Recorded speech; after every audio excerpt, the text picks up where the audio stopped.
Welcome to Healthy Living. I'm Lori Johnson. Thanks for joining us today. Our topic is Christians and cancer, specifically how people of faith and also churches can minister to people who have been diagnosed with cancer and how cancer patients can get the spiritual guidance they need. My guest is Rev Percy McRae, who is the National Director of Specialized Outreach, which includes the faith community for City of Hope. Rev McRae, great to see you. Thank you so much for your time today. Well, thank you for having me back. It's exciting to be here with you again. Some of our viewers may recognize you. We've spoken before, but you represented Cancer Treatment Centers of America at that time. Now it's City of Hope. What happened there? Yeah, well, just like a lot of things and a lot of organizations, particularly after COVID, the Cancer Treatment Centers of America has been merged into a larger healthcare system, which is called City of Hope. They're based out of California, in Southern California, Duarte. And this is a large healthcare system that's been around for quite a while with a great reputation of research and clinical research, of advancement of new technologies and approaches to cancer. And so we could not be more excited, and I could not be more excited to be part of that organization. So there's a campus in California, and we still have our campuses now in Chicago, Phoenix, Arizona, and Atlanta, Georgia. And so we are now City of Hope, and I am part of that organization. I love the name, too, City of Hope.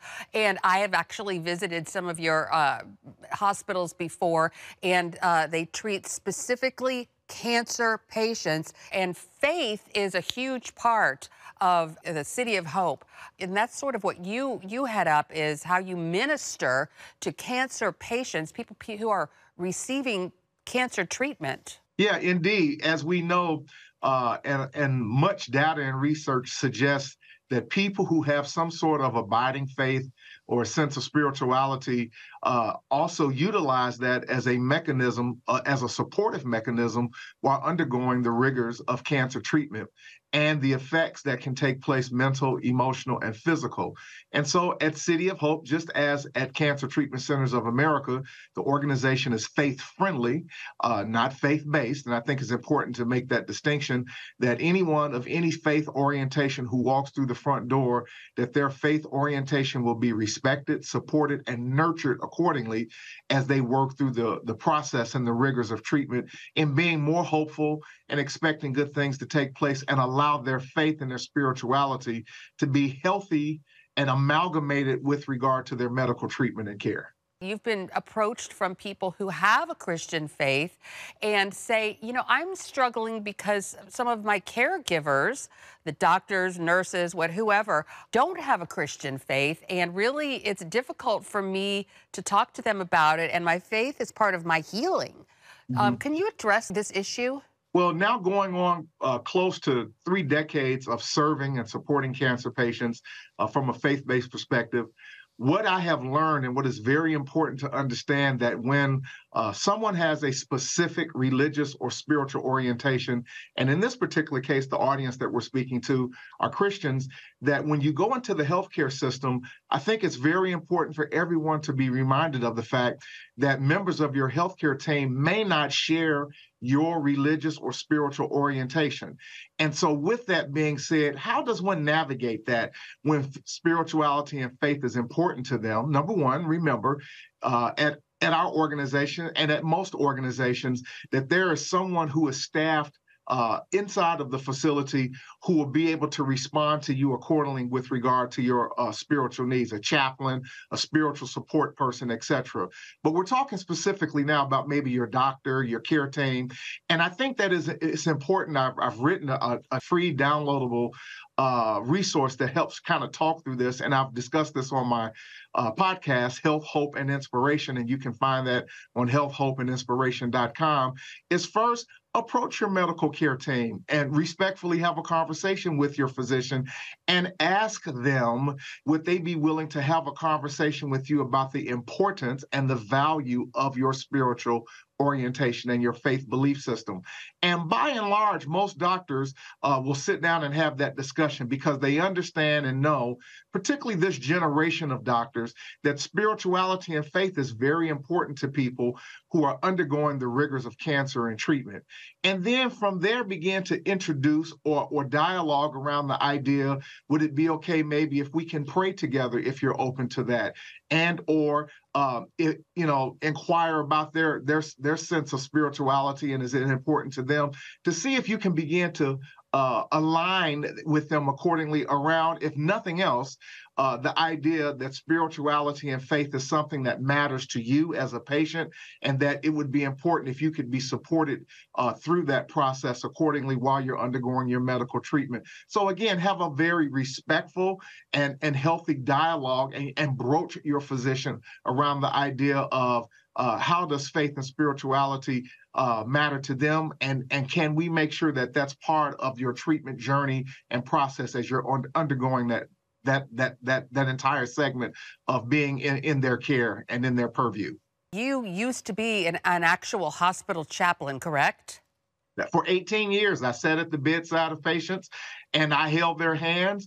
I wiped the sweat from their brow. We have chaplains and spiritual care support teams at all of our facilities at City of Hope, but that's absolutely correct. It's very intimidating when you know someone who has been diagnosed with cancer as a layperson to know what to say or do for fear of saying or doing the wrong things, which is a very real possibility. A lot of people really put their foot in their mouth when they try to help people who have been diagnosed with cancer. So really what ends up happening is a lot of these cancer patients don't have anyone to help them. And didn't you run across that when you were a hospital chaplain, people saying, you know, you're better towards me than people in my own church?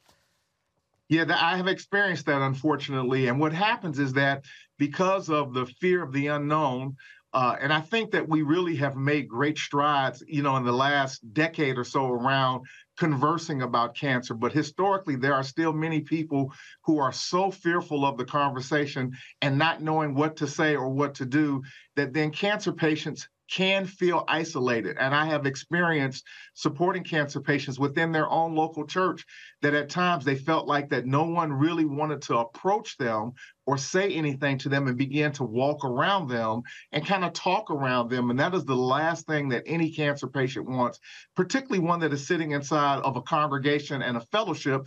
They are looking for engagement, and they are hopeful that there will be individuals who will reach out to them and hopefully extend themselves. One of the key things that many cancer patients experience is a sense of isolation. Just as individual Christians, when you find out someone you know has been diagnosed with cancer, what should you do? First thing that you should do is that you should allow that cancer patient to know that you are there and available. I'm asked this question all the time. I don't have a lot of ability. I don't know what to say. I don't know how to quote a lot of scriptures. I don't pray very well. The greatest ability that you can provide to anyone that you know as a believer is your availability, to be available and to be present. The ministry of presence is huge and monumental and goes a long, long way. After you have made yourself available and you have allowed that person to know that you are available for them, then you allow them to drive the bus, allow them to dictate the terms of the engagement. Everybody basically will allow people to do things with them and for them based upon their own proclivities. You are not there to drive the bus. And so one of the mistakes that can happen from a fellowship perspective is that we can overreach, right? Where we begin to extend ourselves in areas that people do not want to be extended into. So you must allow them to dictate the terms of the engagement. What is it that they would like for you to do? When would you like, or when would you feel comfortable for me to come by or call? So allow them to dictate the terms of the interaction, but allow them to know right away that you are available to them, and do not offer cancer patients your free medical advice based upon experiences that you have had or that you have heard. Every cancer journey and and every cancer experience is unique, and therefore do not bring any pre-inscribed ideas or concepts or conversations to the table. Allow that conversation to naturally and organically unfold based upon the needs and the terms and the dictates of the cancer patient. Make yourself available. This is great information. And sadly, most of us at some point are going to need this information because of how prevalent cancer diagnoses are. We're going to take a quick break and be right back with Rev Percy McRae, the National Director of Specialized Outreach at City of Hope. Stay with us. Welcome back to Healthy Living. We are continuing our discussion with Rev Percy McRae, who is the National Director of Specialized Outreach at City of Hope. And right before the break, you were giving us some fantastic information about what, as Christians, we should and should not do when we find out someone we know and care about has been given a cancer diagnosis. And you say definitely reach out. Don't stay silent. Don't ignore them, which a lot of people do. And then also, which I thought was great, don't drive the bus, as you put it, and don't offer medical advice. I know I have a friend who went through cancer, and she said she was so discouraged when people would also kind of give their opinion about her medical advice. Oh no, chemo, what? You shouldn't do that. Here's what I heard about chemo. And she had already made the decision to do it, and it was really hard. Can you speak to some more, I guess we could call it sort of like cancer etiquette? Here's a big one, particularly from a spiritual faith perspective. And because we are so, for those of us who have an abiding faith, you know, we want to dig into the kind of the spiritual weeds and offer some type of recommendation or explanation of why, which is probably the number one question that cancer patients are working through. Why me? Why now? Et cetera, et cetera. Do not attempt to speak into one's spiritual condition that may then have lent itself to the possibility of why they have cancer. In other words, do not judge cancer patients and do not attempt to try to take a measuring stick to how much have you prayed or how often have you gone to church, how faithful have you been quoting the scriptures to associate aligning that with the reason why they may have cancer. Over the last 3 or 4 years, we have had some of our great spiritual faith leaders, either they or their spouses or family members, who have contracted cancer and passed away. And, you know, it's just not fair or right for you to try to stand in a place to offer some type of explanation of why and then associate that with their spiritual, maturity or development or lack thereof. And so resist the temptation to try to associate one's spiritual dynamics of where they are with their spirituality with the reason why they may have cancer. It's not fair. It's not right. And at the end of the day, you really do not have access to that information. That's between them and God. And so stay away from that conversation at all. And also, a lot of folks probably feel like it might be helping the cancer patient talking about your own personal experience with cancer. Oh, I had that, a friend of mine had that, and here's, comparing these things when really, as you pointed out, everybody's situation is different. So we should probably refrain from talking about ourselves or making comparisons to other people we know who have had cancer. Right. The only thing that would be helpful there is what cancer patients do value and feel empowered by is knowing that they are not by themselves in the cancer fight. There are hundreds of thousands of people who've experienced a cancer journey. I myself am now a 4-year cancer survivor, thank God, doing well. But I do allow people to know when they share that they have cancer that I too have been in the fight and I've experienced that. But that is the extent of that, I think, because again, of the unique dynamics of your journey versus someone else's journey. But what does help them is to know that they're not alone, that there's others who have experienced and gone through the process, and that can be very encouraging at the end of the day. And survived. I'm also a cancer survivor. And isn't it true that 1 in 3 people will receive a cancer diagnosis at some point in their lifetime? That was at one point certainly a national statistic that was offered by the American Cancer Society. That may have been adjusted a little bit, but again, that number probably still is very accurate. And so when we think about that number, just think about the next time that you're out having dinner or you're in a group setting and you count off every third person, potentially could be diagnosed at some point in their lifetime with having cancer. So the cancer community is large. People need to know that they're not alone and they're not the only ones that is experiencing cancer. So again, sharing with individuals that you have survived cancer and that you are a cancer survivor can be a huge encouragement. Right, right. A lot of people are surviving more and more as time goes on. So it's the first thing we worry about, and so many people worry about, is death, and that's so very often not the case. Hallelujah. All right, we're going to take another break and be right back with the Reverend Percy McRae, who is with City of Hope. Stay with us. Welcome back, and we're talking about how to minister to people who have been given a cancer diagnosis.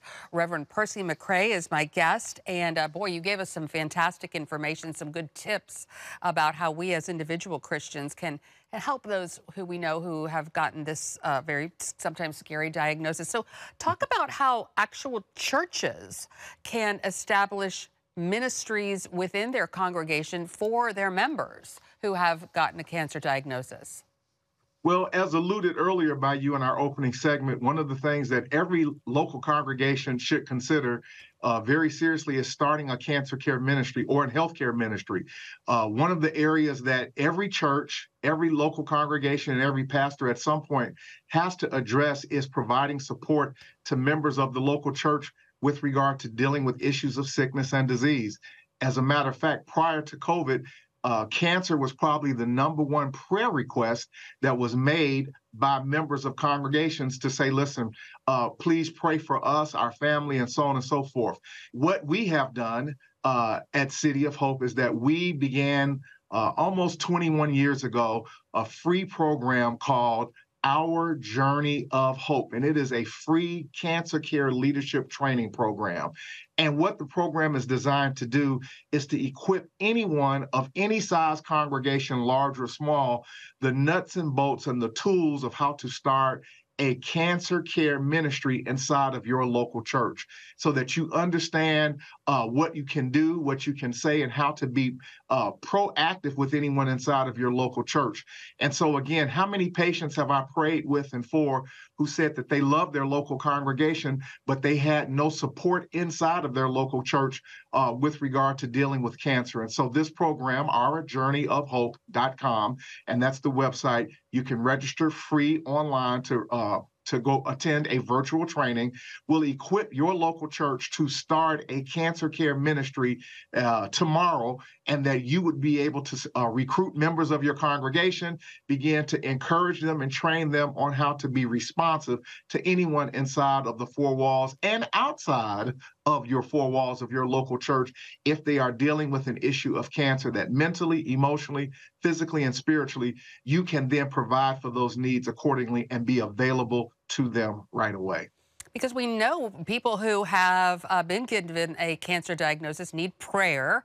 But when you're in treatment, you need a lot more than prayer, too. A lot of times, you know, the treatments can make you feel really tired and exhausted, and people need help, you know, mowing the lawn and going to the grocery store and taking care of the kids. And isn't that a big part of what these cancer ministries within churches do? Absolutely. It's really here to the program is to help local congregations to understand how to provide practical support to the membership of the local congregation of those who are dealing with cancer. That we have several chapters that addresses all of those type of practical needs, whether it's with the children, housekeeping, grocery shopping, et cetera, et cetera. Think about all of the things that any of us do on a daily basis when we're feeling well, and then imagine being a cancer patient who maybe is tired or unable to get out or function. All of those things still need to happen in their personal life, but do they have someone there to help them and support them? And so one of the chapters of the curriculum is also on how to support the caregiver, providing care for the caregiver, because we forget about the caregiver sometimes.